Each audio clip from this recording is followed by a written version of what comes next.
तो दोस्तों Carlo Ancelotti अब निकलने वाला है। एंड दोस्तों जब भी एक मैनेजर या फिर एक प्लेयर एक क्लब ज्वाइन करता है तो हमें एक चीज पता होती है कि एक ना एक दिन वो हमें छोड़ के जाएगा। बट बात ऐसी है कि वो किस तरीके से जाएगा। And Carlo Ancelotti for me probably is the greatest manager ever in Real Madrid and one of the greatest managers in world football। But भाई देखो, मैं एक चीज कहना चाहूंगा, कार्लो एंसेलोटी की जब वो आखिरी गेम होगी on 25th of May for Real Madrid at the Santiago Bernabeu, भाई अगर तुम एक रियल मैड्रिड फैन हो, एक सच्चे रियल मैड्रिड फैन हो, तो दोस्तों तुम्हारे आंखों से आंसू जरूर आएंगे। एंड मेरे हिसाब से आई थिंक मेरे आंखों से भी आएंगे। बट अगर बात करें हमारे नए मैनेजर की, तो Xabi Alonso is the new manager for Real Madrid. अगर मैं थोड़े बहुत कोइंसिडेंस की बात करूं तो 2013-14 में कार्लो ने हमें ला बेंजेमा जिताया था, उसके बाद वो निकला। नेक्स्ट सीजन बेकार था, बार्सा ने डोमिनेट किया। इस साल भी बात कुछ ऐसी है। 2016 में एक ऐसा मैनेजर आया था जो रियल मैड्रिड का मिडफील्डर था। आज भी ऐसा ही हो रहा है कि एक रियल मैड्रिड का मिडफील्डर आ रहा है अपने क्लब को मैनेज करने। तब हमने 3-पीट किया था, क्या अब हम 3-पीट करेंगे? भाई इस फॉर्म के साथ 3-पीट नहीं, हमारे साथ 4-पीट हो चुका है जो एफसी बार्सिलोना ने हमारे साथ इस सीजन किया है। बट एंड भाई बात करते हैं इस वीडियो में कि ज़ाबी अलोंसो को कौन से ऐसे साइनिंग्स करने पड़ेंगे इस रियल मैड्रिड की टीम में, या फिर ज़ाबी अलोंसो कौन सी साइनिंग्स मांग सकता है फ्लोरेंटिनो पेरेस से इस टीम को अच्छी तरीके से वापस बनाने में। एंड ऐसे कुछ प्लेयर्स हैं जो रियल मैड्रिड से लिंक हो चुके हैं। एंड दोस्तों जब रियल मैड्रिड से तुम्हारा नाम लिंक होता है, जब रियल मैड्रिड कहती है नॉक नॉक, तो तुम उसे मना नहीं कर सकते हो। देखो दोस्तों, मैं बात करूं, ज्यादा साइनिंग्स हम अटैक या फिर मिडफील्ड में नहीं देखेंगे क्योंकि हमारे पास भाई बहुत सारे प्लेयर्स हैं। अगर रॉड्रिगो बाहर जाता है तो मे बी हम एक अटैकर को साइन करें। एंड मिडफील्ड मेरे हिसाब से आई डोंट थिंक कि हम मिडफील्ड में साइन करेंगे एटलीस्ट क्लब वर्ल्ड कप तक तो। बट क्लब वर्ल्ड कप की बात चल रही है तो हम बात करता है कि कौन से ऐसे डिफेंसिव साइनिंग्स रियल मैड्रिड को करने चाहिए before they enter the club world cup. बात यह है कि क्या उनका पुराना क्लब उनको छोड़ेगा। अब ऐसी बात चल रही है कि ट्रेंट तो मैड्रिड आने ही वाला है, एक साइनिंग हम कर चुके हैं, बट रियल मैड्रिड को थोड़े कुछ पैसे देने पड़ेंगे लिवरपूल को, या फिर 1-2 मिलियन कुछ, तो अगर वो ट्रेंट को थोड़ा जल्दी अपने टीम में लाना चाहते हैं तो। बट दोस्तों देखो, बात है एक ऐसे पोजीशन की जिसमें रियल मैड्रिड बेसिकली मेरे हिसाब से थोड़ी स्ट्रगल कर रही है, and that position is the left back position. Left back position में हमारे पास at this moment Fran Garcia है, बस फरहान गार्सिया है बस, और हमारे पास कोई नहीं है। फर्लैंड मेंडी बेचारा इंजर्ड हो चुका है। पिछले गेम में उसको लाया था against FC Barcelona in the Copa del रे, बेचारा आया 10 मिनट गेस्ट अपीयरेंस देके चला गया। And he is probably out for 3-4 months या फिर 2-3 मंथ्स, मुझे एग्जैक्टली पता नहीं है। तो क्लब वर्ल्ड कप में वो आएगा या नहीं ये चीज मुझे नहीं पता। बट दोस्तों बात है कौन सा ऐसा प्लेयर है जो इस रियल मैड्रिड की टीम में हम देख सकते हैं जो वो लेफ्ट बैक वाले पोजीशन पे खेलेगा। देखो दोस्तों, बात बहुत सारी है। थियो हर्नांडेज की बात चल रही है, ग्रिमाल्डो की बात चल रही है, फिर जो बेनिफिका का प्लेयर है कैरियस उसकी बात चल रही है। बट मेरे हिसाब से if you have to sign a player, जो एक तगड़ी साइनिंग आपको करनी है, तो that signing has to be थियो हर्नांडेज। थियो हर्नांडेज माना कि हमारे क्लब के साथ कुछ ही टाइम था, उसको इतना टाइम नहीं मिला, इसलिए हमें उससे बाहर जाने देना पड़ा। बट दोस्तों थियो Hernandez is a very strong left back. वो अटैकिंगली अच्छा है एंड वो डिफेंसिवली भी अच्छा है। अगर मैं उसके अटैकिंग एस्पेक्ट की बात करूं तो भाई के पास पेस है, भाई ड्रिबल कर सकता है, भाई बॉल कैरी कर सकता है, भाई क्रॉस डाल सकता है, एंड उसके साथ ही साथ भाई की अंडरस्टैंडिंग भी है किलियन एम्बापे के साथ। तो ये एक प्लस पॉइंट है क्योंकि वो लोग फ्रेंच नेशनल टीम में साथ में खेलते हैं। बट अगर मैं बात करूं तो थियो हर्नांडेज थोड़ा महंगा पड़ सकता है रियल मैड्रिड को। बट भाई पिछले सीजन जो भी तुम्हारे साथ हुआ है, तो आई थिंक तुम्हें पैसे फेंकने चाहिए बेसिकली, क्योंकि लेफ्ट बैक वाला एरिया जो है हमारी टीम में स्टार्टिंग में, विद ऑल ड्यू रिस्पेक्ट दोस्तों, देखो मैं जानता हूं कि मेंडी एक अच्छा प्लेयर है डिफेंसिवली, बट भाई पर्सनली मुझे मेंडी आज तक कभी खड़ा नहीं है क्योंकि मैक्सिमम टाइम्स वो इंजर्ड होता है। माना कि मेंडी खेलता है तो वो एक डिफेंसिव कवर होता है विनीसियस जूनियर को, जो फरहान गार्सिया नहीं दे पाता है। बट दोस्तों मेंडी अगर इस क्लब में रहना भी चाहेगा तो मैं उसको एज अ स्टार्टर देखना नहीं चाहूंगा। हमने बात कर ली है थियो हर्नांडेज की, अभी बात करते हैं कि भाई साहब दूसरे ऑप्शंस क्या है। एक ऑप्शन मैं आपको अपना पर्सनल दूंगा कि मेरे हिसाब से कौन सा प्लेयर आना चाहिए, एंड अगर तुम्हें इग्नोर करना है तो भाई कर देना, वो भी कर रही है तुम भी कर देना, कोई बात नहीं, अब तो आदत सी हो गई है ऐसे जीने में। साला ये दुख का खत्म नहीं होता बे। बात करूं मैं ग्रिमाल्डो की, तो ग्रिमाल्डो एक ऐसा प्लेयर है, ज़ाबी अलोंसो के आने के पहले इतना ज्यादा कोई उसके बारे में बात नहीं करता था। वो बेसिकली एक विंग बैक है। अगर ज़ाबी अलोंसो 3 एट द बैक खिलाता है तो ग्रिमाल्डो का इस टीम में एक परफेक्ट रोल फिट होता है। ग्रिमाल्डो के पास पेस है, वो डिफेंसिवली भी ठीक ठाक है, वो अटैकिंगली बहुत ज्यादा अच्छा है। अगर मैं बात करूं दोनों ही फुल बैक जो बायर लेवरकुसन के हैं, दोनों ही प्लेयर्स के पैरों में बहुत ज्यादा असिस्ट है। मेरे हिसाब से आई गेस दोनों ही full back Frimpong and Grimaldo 10 से ज्यादा ऊपर असिस्ट दे चुके हैं एंड उनका गोल कंट्रीब्यूशन 15 के आसपास है, if I am not wrong. तो Grimaldo can be a very good left back या फिर लेफ्ट विंग बैक, तुम कह लो, जो भी फॉर्मेशन होगा। आगे ऑब्वियसली बात करेंगे फॉर्मेशन के बारे में भी। इसके बाद एक प्लेयर है रिसेंटली जो रियल मैड्रिड से लिंक है एंड वो प्लेयर का नाम है कैरियस, बेनिफिका का लेफ्ट बैक है। देखो दोस्तों, बार्सिलोना के सामने उसने 2 असिस्ट दिए थे। मैं ये नहीं कह रहा कि उसने असिस्ट दे दिए तो उसको ला दो, बट बार्सिलोना का गेम अगर किसी ने भी देखा था जो बेनिफिका के सामने था इन द चैंपियंस लीग, मैं वो 5-4 वाले गेम की बात कर रहा हूं जो बेसिकली लीग स्टेज में हुआ था। That player had performed brilliantly. वो डिफेंसिवली ठीक ठाक था। मैं ऐसा नहीं कहूंगा कि यमाल को उसने रोका था। भाई इस सीजन किसी ने भी यमाल को रोका नहीं है, तो भाई मैं ये चीज तो बिल्कुल नहीं कहूंगा कि भाई उसने यमाल को रोका था। बट भाई अच्छी खासी हमने फाइट देखी थी on that left hand flank जहां पे वो खेल रहा था।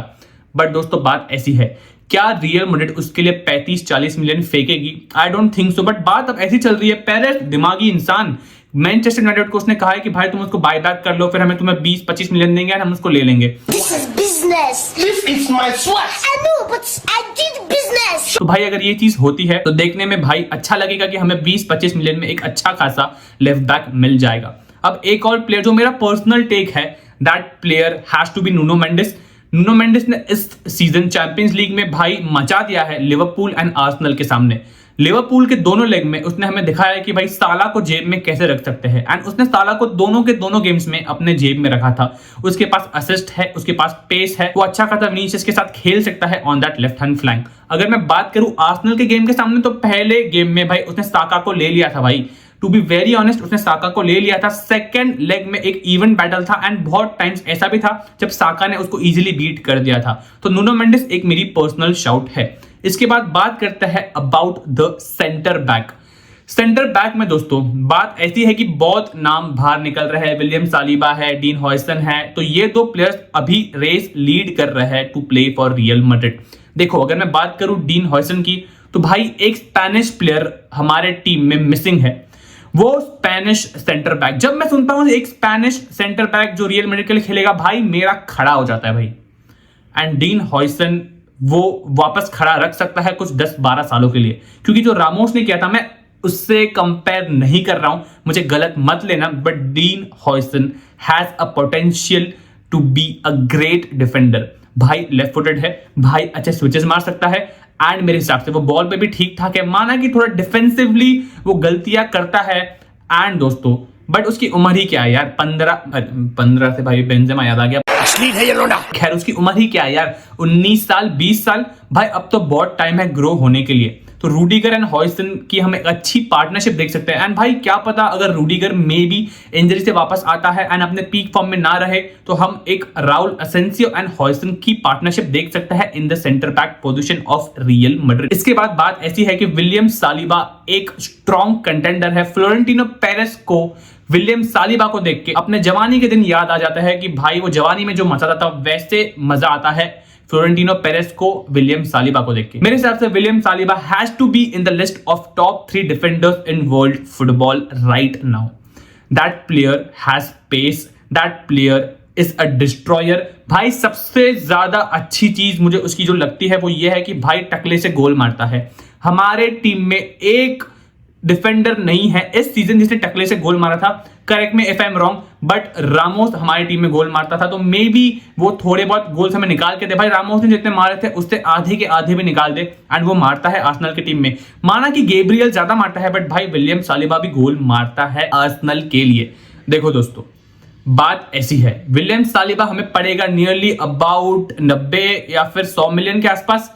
मेरा एक पर्सनल शाउट है, अगर तुम 100 मिलियन फेंक रहे हो एंड तुम कन्विंस कर सकते हो, तो why can't you bring Bastoni to the club. भाई उस इंसान ने एफसी बार्सिलोना के गेम में दिखा दिया था कि वो इंसान क्या है। अगर मैं वो गेम को बाहर में निकाल दूं ना, तो भाई उसके पहले भी that defender has proved himself कि भाई वो एक अच्छा डिफेंडर है, वो प्रोबेबली आगे जाके one of the best defenders भी बन सकता है। एट दिस मोमेंट वो हो भी सकता है भाई, टॉप 3 में नहीं कहूंगा मैं, बट भाई टॉप 5 में he has to be there.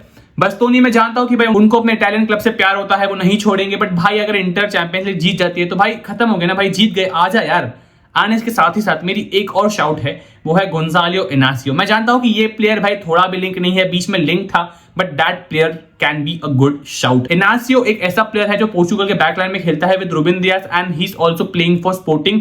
That player is very good on the ball, वो स्विचेस मार सकता है, वो बॉल कैरी कर सकता है एंड भाई साहब वो एक अच्छा खासा कॉम्प्लीमेंट कर सकता है रूडिगर को। इसके बाद बात करते हैं ज़ाबी अलोंसो के बारे में थोड़ी बहुत। एंड भाई साहब ज़ाबी अलोंसो एक ऐसा मैनेजर है जो इस टीम को बेसिकली समझता है थोड़ा और अच्छी तरीके से, क्योंकि वो इस टीम में खेला भी है। हम बात करें उसके फॉर्मेशन की तो ऑब्वियसली मैं देखना चाहूंगा कि हम 4 एट द बैक खेले, बट अगर वो 3 एट द बैक भी खिलाता है I won't be surprise. And इस टीम में मेरे हिसाब से आर्दा गुलर will play a very important role. अब बात ऐसी है कि रॉड्रिगो रुकेगा जाएगा ये मुझे नहीं पता, बट दोस्तों मैं आपको पर्सनली एक चीज बताऊं, मेरे हिसाब से अगर रॉड्रिगो जाएगा भी ना तो ऑब्वियसली दुख होगा यार, मैं ये चीज नहीं डिनाई कर रहा हूं कि दुख नहीं होगा, बट आई थिंक अगर वो जाना चाहेगा तो हमें उसे नहीं रोकना चाहिए।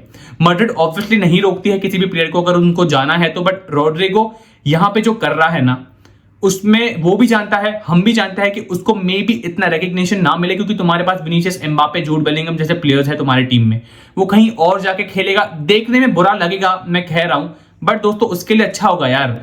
बट अगर मैं बात करूं ज़ाबी अलोंसो के स्टार्टिंग 11 के बारे में, देखो यार दोस्तों मैं खुश हूं कि वो क्लब वर्ल्ड कप से है इस टीम को मैनेज करने वाला है, क्योंकि बात यह है कि उसको थोड़ा एक और महीना एक्स्ट्रा मिल जाएगा तो प्ले विद रियल मैड्रिड। हम सब जानते हैं कि क्लब वर्ल्ड कप में रियल मैड्रिड से कुछ एक्सपेक्टेशंस नहीं रखनी चाहिए, एंड भाई मैं खुद कह रहा हूं मत रखो।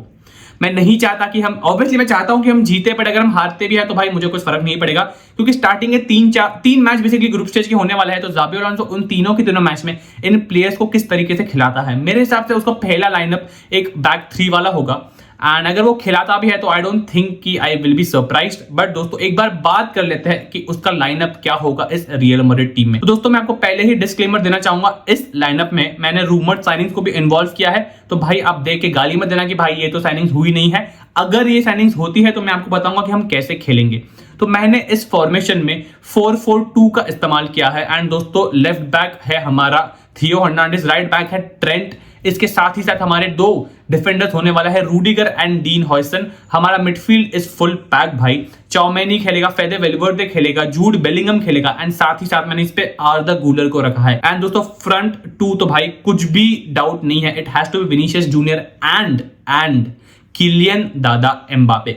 देखो दोस्तों ज़ाबी अलोंसो को मेरे हिसाब से आर्दा गुलर को एक चीज कहनी चाहिए कि आर्दा गुलर जरूरत पड़ने पे अगर हम डायमंड भी खेले तो तू मेरा नंबर 10 है, तेरे पास फुल फ्रीडम है, अगर तू ड्रॉप डीप करना चाहता है तो तू ड्रॉप डीप कर, तू आगे जाके खेलना चाहता है तो तू आगे जाके खेल, उसको बेसिकली एक फ्री रोल दे दो एंड कह दो कि भाई तुझे जो करना है वो कर, एंड इस तरीके से उसका गेम बहुत अच्छे से बाहर आएगा। हम बात करें फ्लोरियन वर्ड्स की, तो फ्लोरियन वर्ड्स इतना कुछ खास प्लेयर नहीं था, बट ज़ाबी अलोंसो ने उसको वो लेवल पे पहुंचाया है। विद ऑल ड्यू रिस्पेक्ट भाई फ्लोरियन वर्ड्स को, मुझे कुछ पर्सनल दुश्मनी है नहीं, बट ज़ाबी अलोंसो भी अच्छे तरीके से आर्दा गुलर का बेस्ट बाहर निकाल सकता है। इसमें हम एक चीज ये भी देख सकते हैं कि बेलिंगम का रोल थोड़ा डिफरेंट हो। बेलिंगम बेसिकली वो पेड्री वाला रोल एग्जैक्टली नहीं, बट थोड़ा बहुत अपने पास बॉल रख के डिफेंडर्स को अपने पास खींचे एंड बॉल रिलीज कर ले आर्दा गुलर को, एंड फिर तो भाई ऑब्वियसली वो लाइन ब्रेकिंग पासेस डाल के एम्बापे या फिर विनीसियस को फाइंड कर सकता है। ट्रेंड का एक बहुत बड़ा इंपॉर्टेंट रोल होगा इस टीम में। ट्रेंड हम सब जानते हैं कि डिफेंसिवली इतना अच्छा नहीं है, तो भाई मैं उससे डिफेंसिवली चीजें एक्सपेक्ट नहीं कर रहा हूं। वहां पे हमारे पास फेदे वेलवर्डे है जो उसको कवर कर सकता है। ट्रेंड को भाई तुम आगे ही रखो, ट्रेंड को कहो कि भाई तुम असिस्ट डाल, भाई तू लॉन्ग बॉल्स डाल, भाई तू इन बिहाइंड फाइंड कर प्लेयर्स को, एंड वो बहुत अच्छा है। हम इस चीज को डिनाई नहीं कर सकते, जिस तरीके से वो प्लेयर्स को फाइंड करता है उस लिवरपूल टीम में। भाई यहाँ पे तो विनीसियस है, यहाँ पे तो एम्बापे है, भाई वो पेस से आराम से वहां तक पहुंच जाएंगे, बस तो एक्यूरेट तरीके से बॉल डाल। तो दोस्तों मैंने थोड़ी बहुत बात की है अबाउट ज़ाबी अलोंसो, थोड़ी बहुत बात की है about the signings, and obviously थोड़ी बहुत मैंने बात किया कि हम किस तरीके से खेल सकते हैं। ऑब्वियसली एक डिटेल वीडियो में बनाऊंगा जब ऑलमोस्ट हमारे साइनिंग्स कंफर्म हो जाए। तब तक दोस्तों अपना ध्यान रखना, मिलते हैं in the next video, good bye.